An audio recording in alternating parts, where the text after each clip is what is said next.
I want you to imagine a young woman standing beneath wide-open skies, smiling into a camera as the road stretches endlessly behind her. To the world watching from their screens, her life looked free, adventurous, and full of promise. Her name was Gabrielle "Gabby" Petito, and in the summer of 2021, her journey across America would capture the attention of millions, before ending in unimaginable tragedy. Gabby was only 22 years old, a dreamer with a passion for travel and storytelling. She believed in documenting moments, in turning ordinary days into memories worth sharing. Alongside her fiancé, Brian Laundrie, she set out on a cross-country road trip in a converted van, chasing the popular dream known as van life. Every post, every photograph, every short video told a story of love, freedom, and discovery. But what the camera showed was only part of the truth. As the weeks passed, something beneath the surface began to fracture. The smiles became performances. The silence between posts grew heavier. And while followers continued to double-tap and comment words of encouragement, a darker reality was quietly unfolding far from public view. Then, suddenly, the story stopped. Messages went unanswered. Calls were never returned. And the young woman whose journey had been shared so openly with the world had vanished without explanation. What followed was a case unlike any other, one shaped not only by investigators and evidence, but by social media, internet sleuths, and a global audience desperate for answers. This is not just the story of a missing person. It is the story of warning signs ignored, of control disguised as love, and of how a carefully curated online life can hide a dangerous truth. This is the story of Gabby Petito. Gabrielle. Gabby Petito was born on March 19, 1999, in Blue Point, New York. To those who knew her best, Gabby was gentle, creative, and deeply empathetic. A young woman who felt things intensely and expressed herself through art, writing, and photography. She had a quiet warmth about her, the kind that made people feel seen and understood. From an early age, Gabby was drawn to creativity. She loved drawing, journaling, and capturing moments through a camera lens. But more than anything, she loved the idea of movement, of going somewhere new, of discovering places beyond the familiar streets of home. She dreamed of a life that felt meaningful, one filled with experiences rather than possessions. Like many young people of her generation, Gabby found inspiration online. She watched travel vloggers, followed van life creators, and imagined herself telling stories from the road. Social media wasn't just entertainment to her, it was a canvas, a way to share beauty and connection with the world. In her late teens, Gabby met Brian Laundrie. Their relationship moved quickly, fueled by shared interests in art, nature, and a minimalist lifestyle. To outsiders, they appeared inseparable. They traveled together, lived together, and spoke often about building a future rooted in freedom and exploration. In July of 2020, the couple became engaged. But even as Gabby spoke about dreams and adventure, those close to her noticed subtle changes. She became quieter, more anxious. She began doubting herself. The confidence she once carried started to fade, replaced by a need to apologize and keep the peace. These were details that seemed small at the time, easy to overlook, easy to dismiss, but in hindsight, they would become the first signs that Gabby's story was not one of carefree adventure, but of a young woman slowly losing her voice. Before the world knew her name, before her journey became a headline, Gabby Petito was simply a young woman searching for freedom and hoping to be understood. In the summer of 2021, Gabby Petito believed she was standing at the beginning of the life she had always imagined. With a few bags of clothes, a camera, and a white Ford Transit van converted into a small living space, she set out on a cross-country journey with her fiancé, Brian Laundrie. The road ahead promised freedom, creativity, and a story worth telling. The plan was simple, but ambitious. Over the course of several months, they would travel across the United States, visiting national parks, camping beneath open skies, and documenting their experiences online. Gabby envisioned building a travel vlog, sharing moments of beauty and spontaneity with an audience that dreamed of the same escape. On social media, the journey appeared idyllic. Sunsets over desert landscapes, barefoot walks through grass and sand, smiling photos framed by mountains and endless highways. To those watching from afar, Gabby was living the dream, a young woman chasing adventure with the person she loved. But the reality inside the van was far more confined. Living in such close quarters magnified every emotion, every disagreement. Small arguments had nowhere to go. Tensions lingered. And as the miles added up, cracks began to form beneath the carefully curated images. Friends later recalled that Brian often controlled what Gabby posted, how she presented herself online, and even how she interacted with others. Gabby, who struggled with anxiety, began carrying the weight of the relationship on her shoulders.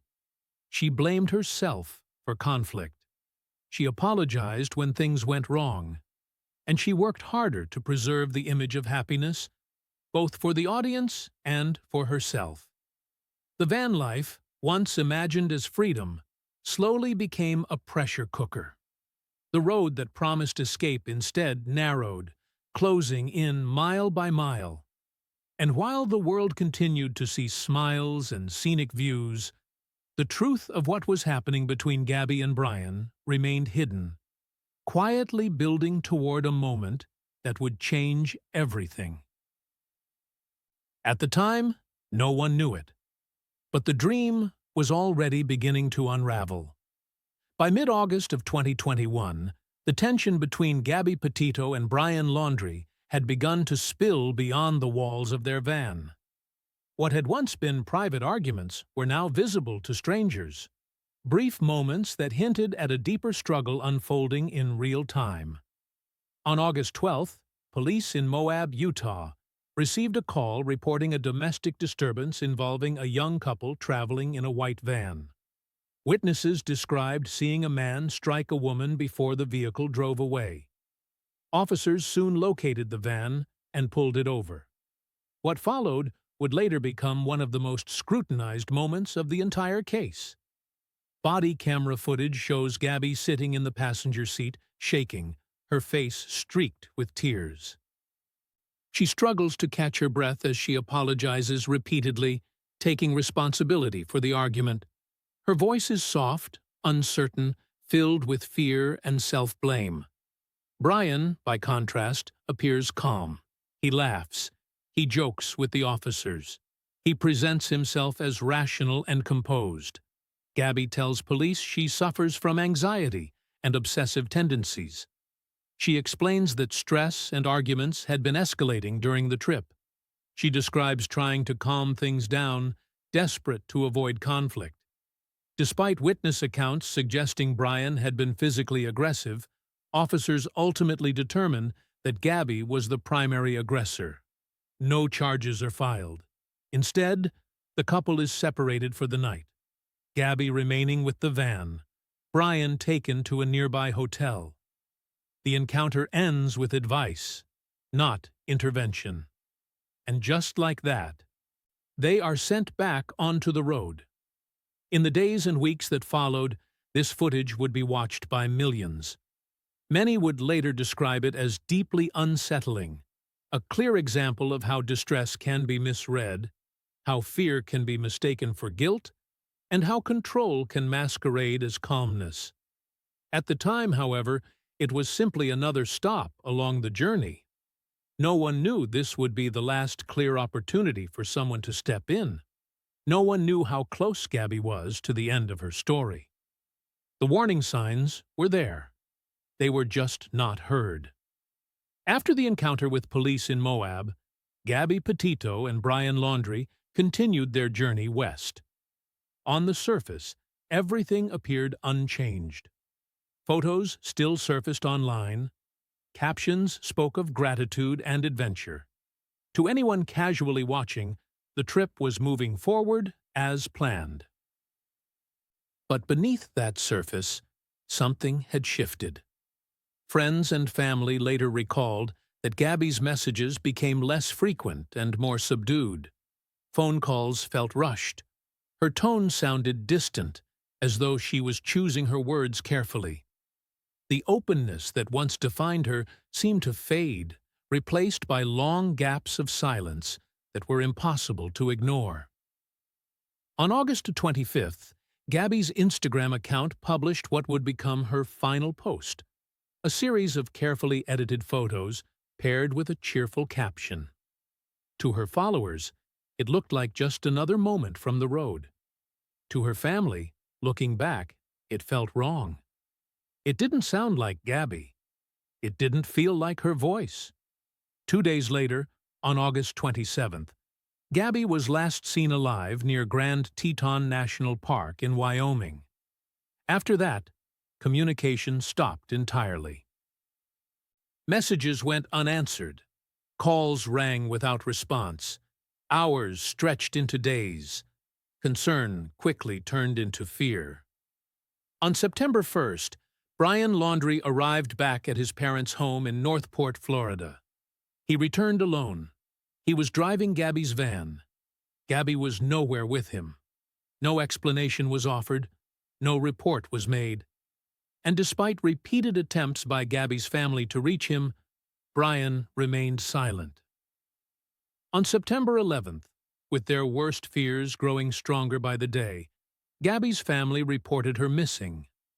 By then, the silence was no longer just unsettling, it was deafening. Every unanswered question pointed in one direction. And as the story began to spread, one truth became impossible to ignore. A young woman had vanished, and the person who had last been with her refused to speak.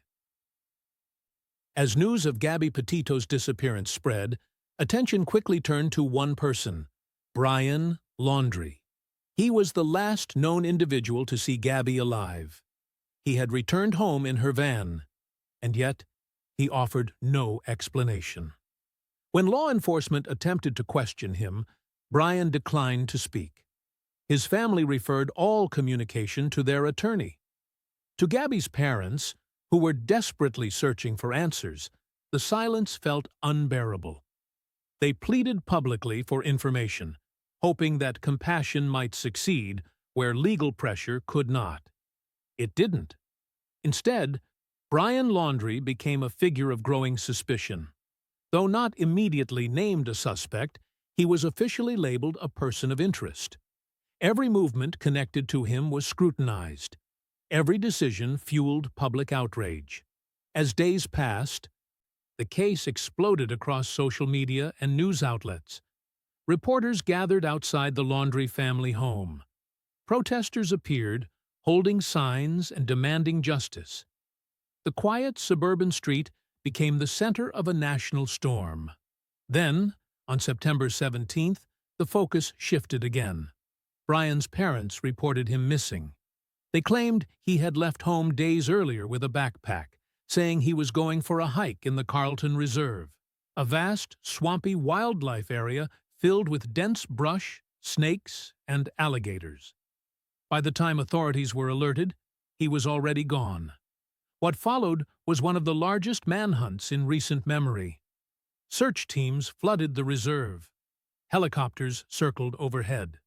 Dogs, drones, and divers combed the area. But Brian Laundrie had vanished, just as Gabby had. And with his disappearance, the case took on a darker shape. The possibility of answers began slipping away. The person who held the truth was now missing himself. As the search intensified, One thing became painfully clear. Time was running out. As law enforcement searched the wilderness for Brian Laundrie, a different kind of investigation was unfolding online.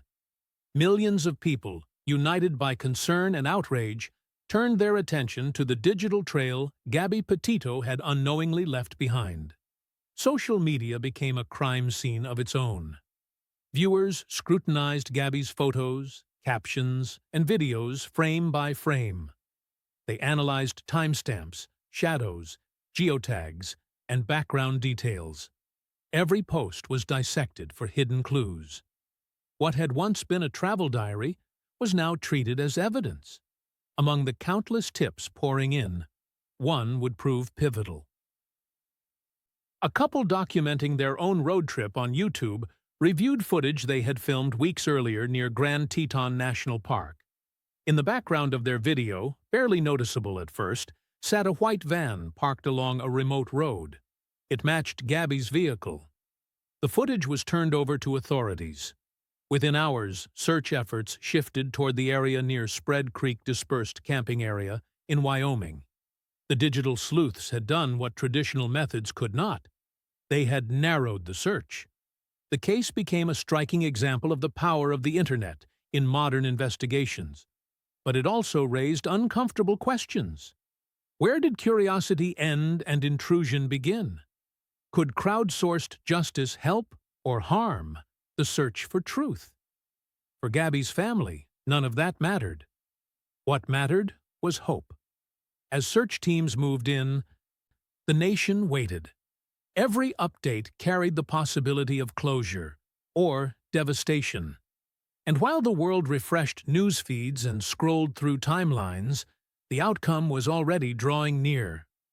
The answers everyone was searching for were hidden somewhere in the wilderness, and they were about to be found.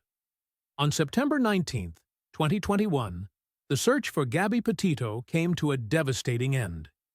In a remote area of the Bridger-Teton National Forest in Wyoming, not far from where the van had been spotted, investigators discovered human remains.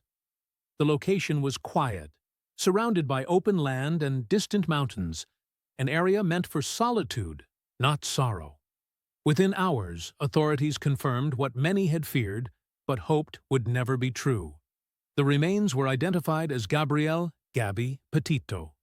For her family, the confirmation shattered any remaining hope.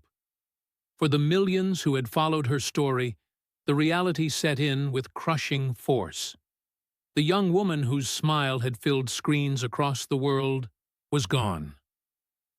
Days later, the coroner released the cause of death.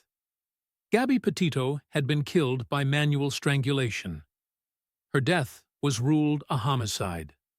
The revelation sent shockwaves across the nation. Strangulation, experts explained, is an act of intimate violence, one that requires prolonged physical control. It was not impulsive. It was personal. As the investigation shifted from a search to a homicide case, attention once again turned to Brian Laundrie. A federal arrest warrant was issued, not for murder, but for unauthorized use of Gabby's debit card following her death. Even in death, the truth remained just out of reach. There would be no immediate justice, no courtroom answers. The man most closely connected to Gabby's final days was still missing, and somewhere in the background, a second search continued, one that would soon bring another grim conclusion. For weeks, the search for Brian Laundrie stretched on with no clear direction. The Carlton Reserve in Florida, thousands of acres of dense wetlands, thick brush, and unpredictable wildlife, was combed repeatedly by law enforcement. Each day that passed without answers deepened the sense of unease. Then, in mid-October, the search came to a quiet and unsettling conclusion. On October 20th, 2021, investigators located human remains in a remote section of the Carlton Reserve. Nearby, personal items belonging to Brian Laundrie were found: his backpack, a notebook, and clothing. Dental records would later confirm the remains were his. Brian Laundrie was dead. The cause of death was determined to be a self-inflicted gunshot wound. Inside the notebook recovered at the scene, authorities found a handwritten confession. In it, Brian claimed responsibility for Gabby Petito's death. He described killing her during an argument, framing his actions as an attempt to end her suffering, an explanation widely rejected by investigators and experts as inconsistent with the medical evidence. There would be no arrest, no trial, no cross-examination. The manhunt ended not with justice, but with finality. For Gabby's family, the discovery brought a painful mixture of answers and loss. The person who could have been held accountable would never face consequences in a courtroom. The full truth would remain locked in silence. As the case closed, the world was left with a haunting realization. Some stories do not end with resolution, only with understanding, and the burden of remembering what was lost. In the weeks following the end of the investigation, the name Gabby Petito remained etched into public memory. Her story had become more than a case. It had become a conversation, one that reached far beyond headlines, court documents, and news cycles. Gabby's death forced the world to confront an uncomfortable truth. Abuse does not always look the way people expect it to. It can hide behind smiles, adventure, and carefully curated social media posts.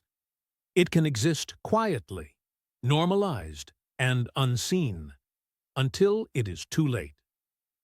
Experts and advocates pointed to Gabby's story as a powerful example of coercive control, a form of abuse that relies not on constant violence, but on manipulation, isolation, and emotional dominance.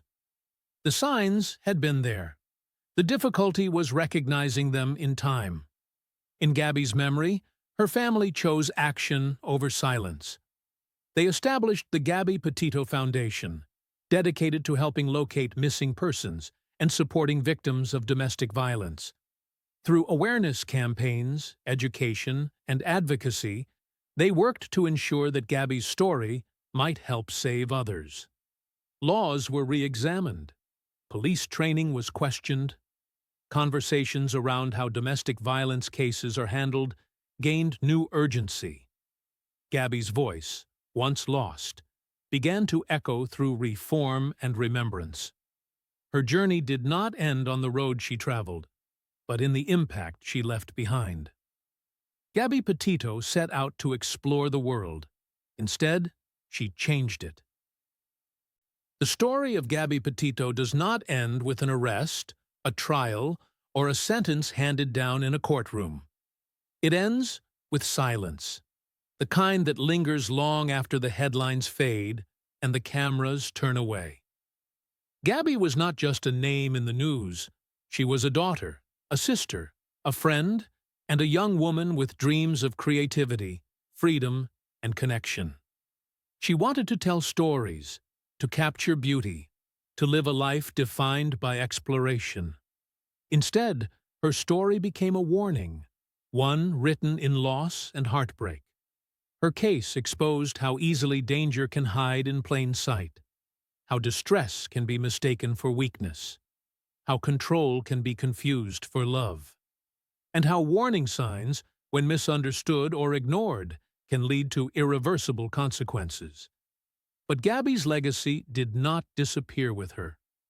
Through the conversations her story sparked, through the lives her foundation continues to touch, and through the awareness now carried by millions, her voice still matters.